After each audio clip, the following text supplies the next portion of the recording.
Chers téléspectateurs, c'est un réel plaisir de vous retrouver pour notre émission Les Belles Lettres.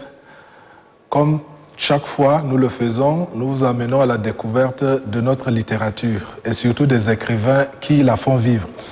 Aujourd'hui, une fois de plus, nous recevons sur ce plateau Madame Nomaï Clarisse, lauréate du prix de la plume féminine 2020.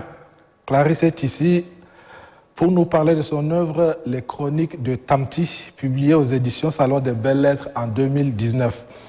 Les Chroniques de Tamti, c'est donc une œuvre de 58 pages. C'est un recueil de 20 petits récits à tonalité essentiellement comique qui mettent en scène les habitants d'un village imaginaire appelé Tamti. À travers donc le regard de sa narratrice, l'auteur nous fait tantôt aimer, tantôt détester cette société dont les faits divers nous rappellent ce que nous vivons quotidiennement. Dans un petit instant, je vous présente Clarisse. Bonjour Clarisse. Bonjour. Voilà. Alors, Clarisse Nomaï est juriste de formation, avocate au barreau du Tchad. De son nom complet, donc Nomaï Remadj Clarisse. Elle est née le 23 juin 1973 à Yomi, une localité de Sarre.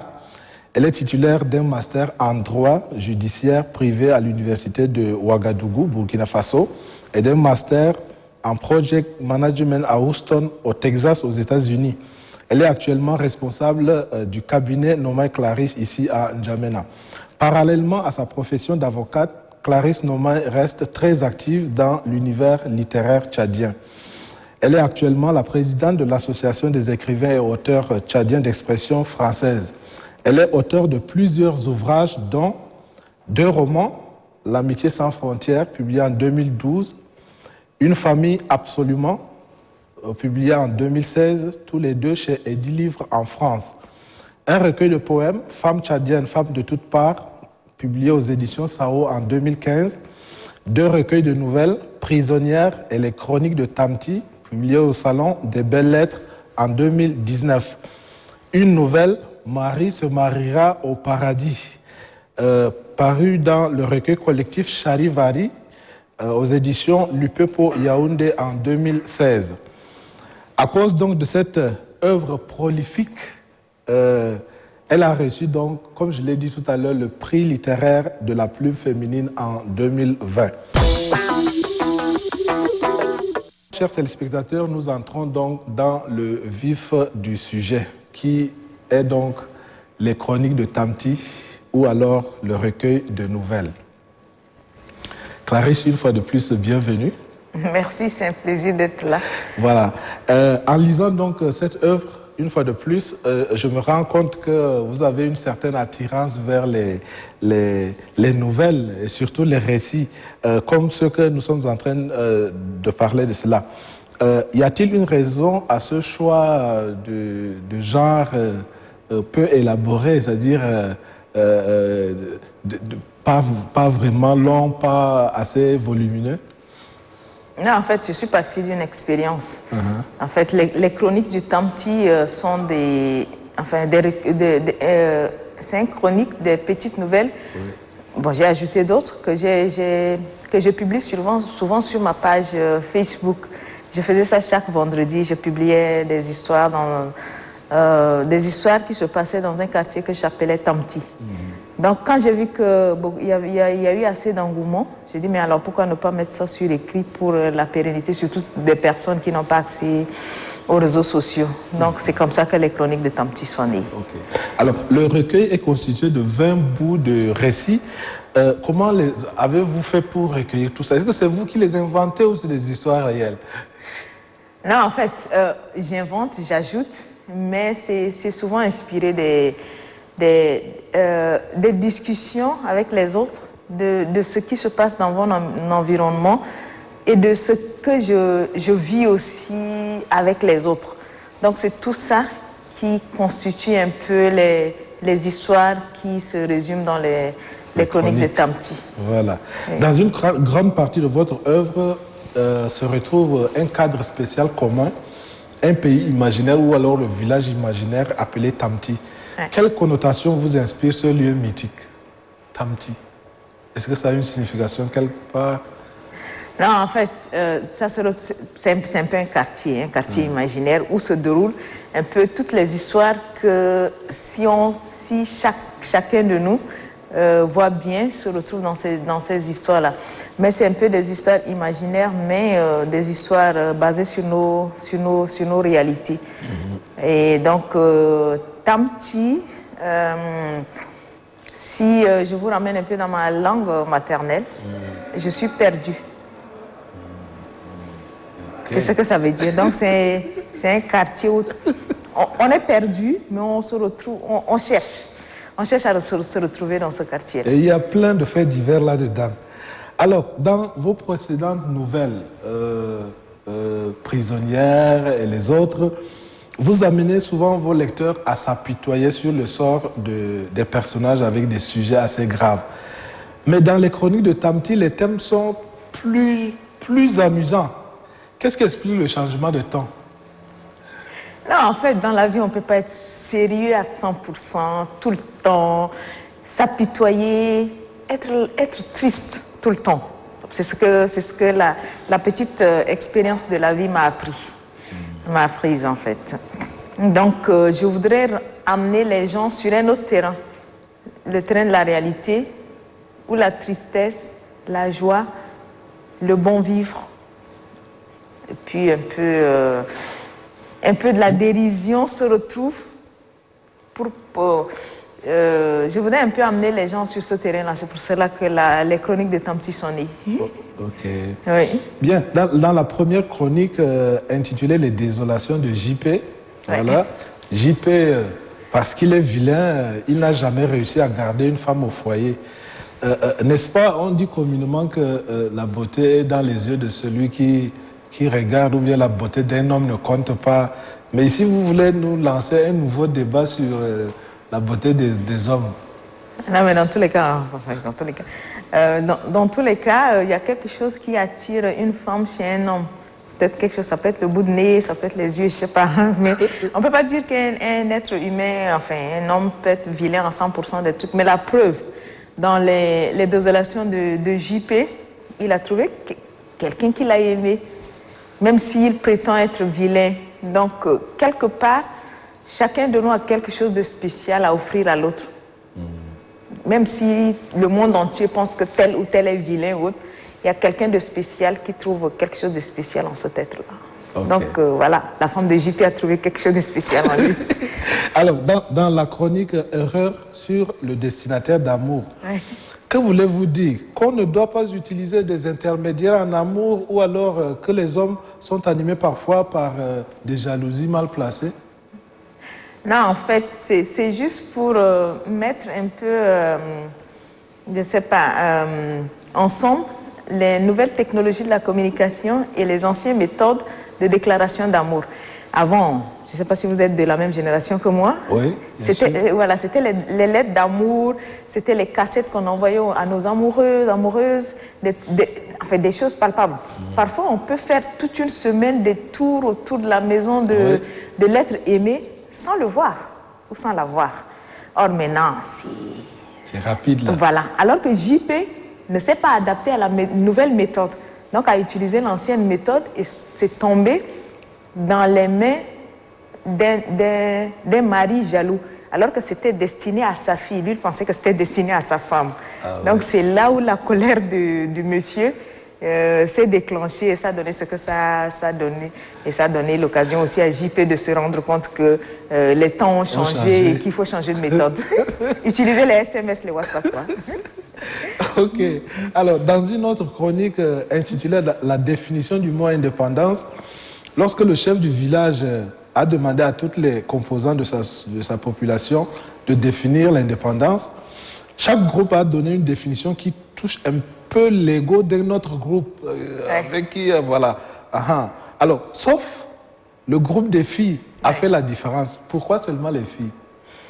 En fait, c'est une façon de dire que les filles ont pris le temps d'observer ce qui se passe dans leur société. Leur papa avait leur définition de ce que c'est que l'être indépendant. L'être indépendant, c'est battre les femmes, c'est faire ce qu'on veut, c'est rentrer quand on veut. elles se sont aussi rendues compte que la définition d'être indépendant de leur maman, c'est faire ce que papa fait et ignorer tout le monde. Après, elles ne se sont pas retrouvées dedans. Elles ont vu aussi la définition de l'indépendance de leur frère, qui est de faire ce que papa fait, mais en pire. Elle se dit, mais attends, pourquoi ne pas apporter au chef de carré une autre définition de l'indépendance? Donc c'est une façon de dire que les filles, en voyant ce qui se passe dans notre société, peuvent nous amener à un autre niveau de réflexion de notre société et où est-ce que nous pouvons aller. Elles peuvent nous orienter. Voilà, c'était un peu ce pour lequel je voudrais... Comme quoi on a souvent besoin d'un plus petit que soi. Exactement. Alors, dans le café blindé, c'est un autre titre. Ouais. Vous m'avez, je l'avoue, vous m'avez fait changer d'avis.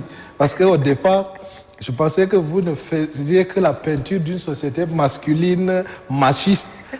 Mais là, les hommes sont vraiment victimes d'ensorcellement et même d'escroquerie de la part de leurs épouses. Vous faites comprendre qu'à Tamti, les rôles peuvent être inversés à tout moment, c'est cela? Oui, moi je me suis rendu compte qu'à travers mes écrits, on m'a classé dans une certaine catégorie, genre féministe, ne discute pas des questions autour des femmes. Enfin, quand il s'agit des femmes, il n'y a pas de débat, Clarisse est là. Non. En fait, je voudrais juste attirer l'attention à travers mes anciens écrits, mes anciennes écritures sur les conditions de la femme. Mais après, il faut passer à un autre niveau. À ce niveau-là, on commence à réfléchir autrement, amener les gens à réfléchir autrement sur aussi ce que les femmes font de négatif dans le fonctionnement de la société. Et à travers le café blindé, en dehors de cet aspect ironique qui tourne autour de ce café, c'est aussi dire que parfois il y a des femmes qui se disent que cet homme m'appartient, je dois tout faire pour le posséder. Alors qu'en réalité, on ne possède pas un homme. On le chérit, on l'aime. Voilà, c'est un peu ça à travers le café blindé. Alors que celle-là voulait posséder son homme à travers ce café-là. Ok. La liberté selon Tenet, c'est aussi le titre de la nouvelle dans laquelle le personnage principal donc préfère rester en prison que d'être libéré. Car il dit qu'il gagne mieux sa vie en prison et il précise que la liberté hors de la prison est en réalité une vraie prison. Pouvez-vous nous aider à comprendre un peu cette philosophie-là, un peu à la renverser? Non, c'est une façon de décrire un peu les difficultés qu'a chaque père de famille, par exemple, pour pouvoir nourrir ses enfants ou bien sa femme ou bien les personnes de chez lui. Le monsieur, il avait une moto qu'il utilisait comme clando, comme on appelle un peu chez nous là. Il est obligé de faire des trajets, de rapporter la ration quotidienne, de payer ceci, des trucs comme ça. Mais quand il s'est retrouvé en prison, il a trouvé d'autres activités dans un enclos. Cette activité-là lui permet de ne pas se déplacer, mais d'envoyer quand même quelque chose à sa famille, même si ce n'est pas beaucoup. Là, il se dit, mais attends, pourquoi se décarcasser en dehors de cet enclos-là qu'on appelle prison et qui me rapporte mieux que d'aller me déguiser avec les risques d'accident et tout ce qu'on connaît. Donc, le choix, il a choisi de rester dans un enclos, de s'occuper de sa famille. Parce qu'il trouve que c'est mieux que d'être libre. C'est juste une façon d'amener les gens à réfléchir à la notion de la liberté. Je crois qu'on avait déjà débattu de cette notion de liberté avec vous, avec Prisonnière. C'est la même notion qui revient. Qu'est-ce que la liberté? Ok. Vos narrateurs utilisent beaucoup la figure de style appelée comparaison. Ces comparaisons sont si particulières qu'elles font allusion à des figures du monde de la culture tchadienne. J'ai comme exemple Jafet Noram, footballeur international tchadien, Kaltou Manadjina, médaillé d'or en athlétisme international, Nicole Remadji, Miss Tchad, et tant d'autres. C'est du patriotisme de votre part? C'est une façon de rendre hommage à ces personnes qui ont marqué notre société. On ne leur rend pas souvent hommage. Vous savez, par exemple, les personnes qui nous marquent disparaissent quand le trophée ou bien l'année prochaine, enfin, quand cette gloire temporaire-là disparaît. avec tout le projecteur qu'on leur donne. Donc c'est une façon pour moi d'amener les gens à toujours avoir une pensée pour ces personnes qui ont marqué notre histoire. Donc c'est juste une façon pour moi de rendre hommage à ces personnes-là. Okay. Bien, dans l'autre titre, les pointures des grandes dames de Tamti, vous secouez mystiquement à l'échelle sociale, à tel point que les plus faibles, comme la domestique Martine, une des personnages, donne du fil à retordre aux familles des riches. Elle devient comme éducatrice des grandes dames. Ouais. Je pense que même si tel était votre souhait, peut-être il va rester un joli rêve, car les grandes dames ne sont pas prêtes à se laisser faire, ou bien? Non, mais le problème avec les grandes dames, c'est qu'elles oublient qu'elles ne sont grandes dames que grâce aux personnes qu'elles appellent petites dames.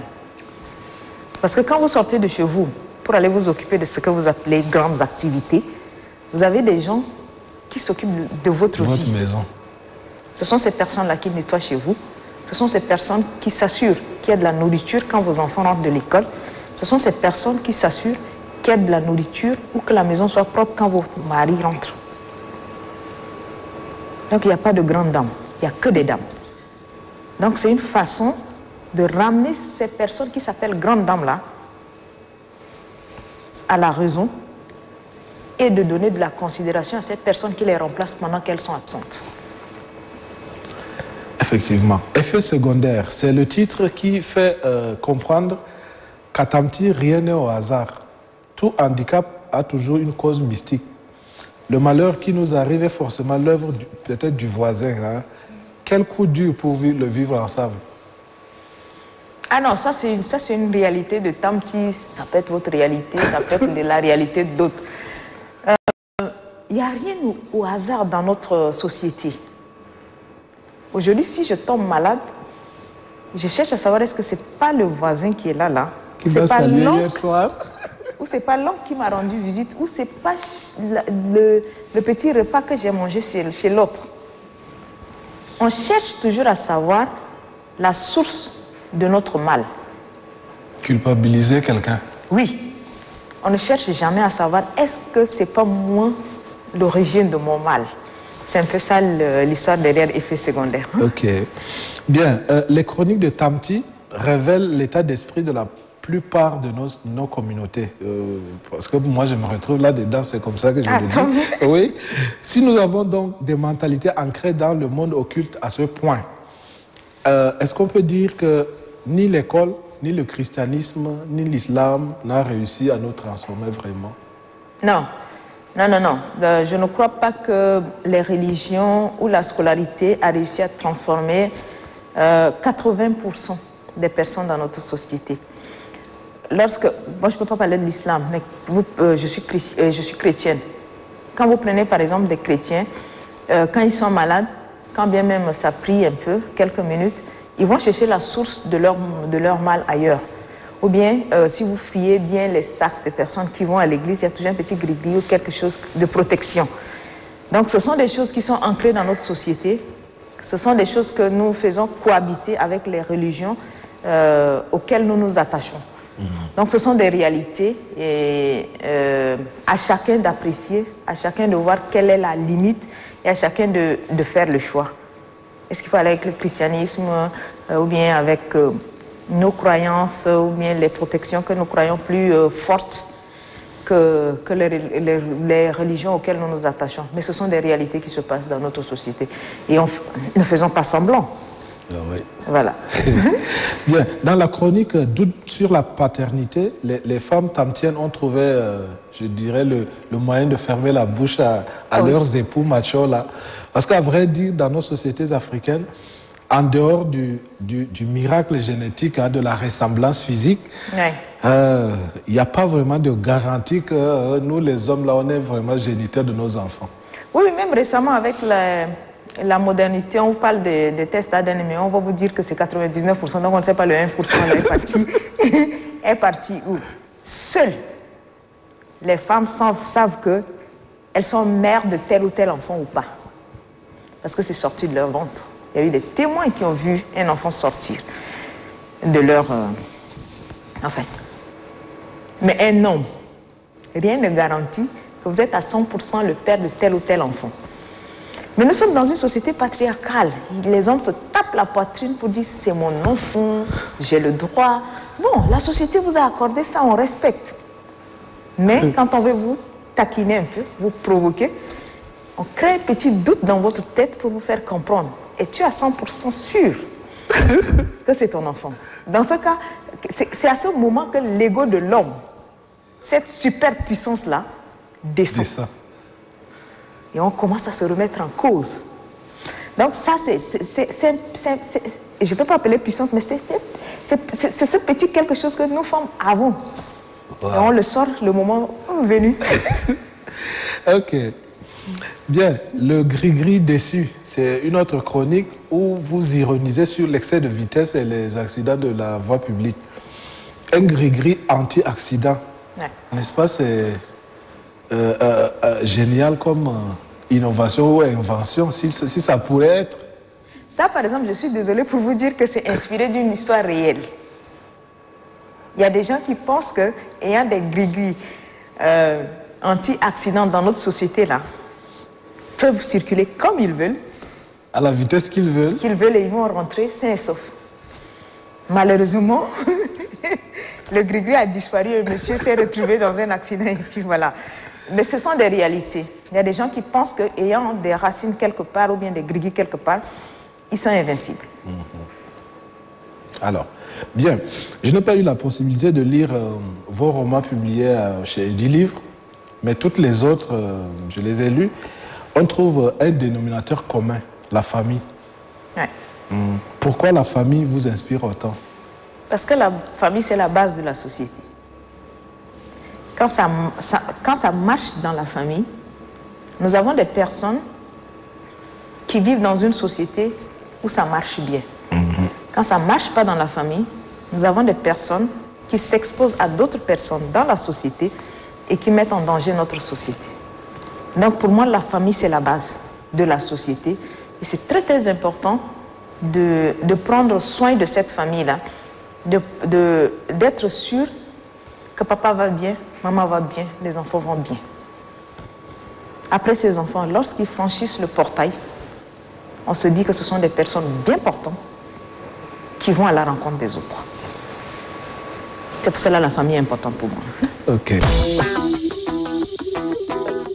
Les chroniques de Tamti, page 63. Le serpent mystique. Il y a 1 heure, j'ai vu ma voisine essayer d'arracher une bouteille d'essence des mains de son mari en déclarant: tu ne vas pas boire ce demi-litre d'essence. Étonnée, et comme les problèmes des voisins sont nos problèmes, je me suis invitée dans la discussion. Voisin, lui demandai-je, pourquoi veux-tu boire de l'essence? Voisine, c'est dur. Je dois tuer le serpent que le sorcier a mis dans mon ventre. J'étais chez un ami ce midi et nous avons mangé un poisson bizarre. Après, j'ai senti un bourdonnement dans mon ventre et je suis sûre que le voisin y a mis un serpent. Et voisine, continua-t-il avec conviction, tu sais que le serpent n'aime pas l'odeur de l'essence? Eh bien, je vais boire de l'essence et on va voir s'il va rester encore là-dedans. Je me suis jointe à sa femme pour pouvoir retirer la bouteille. Vraiment, les sorciers ont terrorisé les habitants de Tamti. Ouais, d'accord. Bien, merci beaucoup une fois de plus d'être venu à notre plateau. Merci, c'est un plaisir toujours d'être là. Voilà. Chers téléspectateurs, nous sommes donc ainsi arrivés au bout de ce numéro d'aujourd'hui. Je rappelle que nous étions en compagnie de Clarisse Nomaï, lauréate du prix littéraire La Plume Féminine 2020, présidente de l'association des écrivains et auteurs tchadiens d'expression française. Nous étions donc en train de parler de son recueil de nouvelles intitulé Chronique de Tamti. Le livre est paru aux éditions Salon des Belles Lettres en 2019. Quant à vous, nous vous remercions infiniment de nous avoir suivis. Sachez que les programmes de Télé Tchad ne s'arrêtent pas. Au revoir.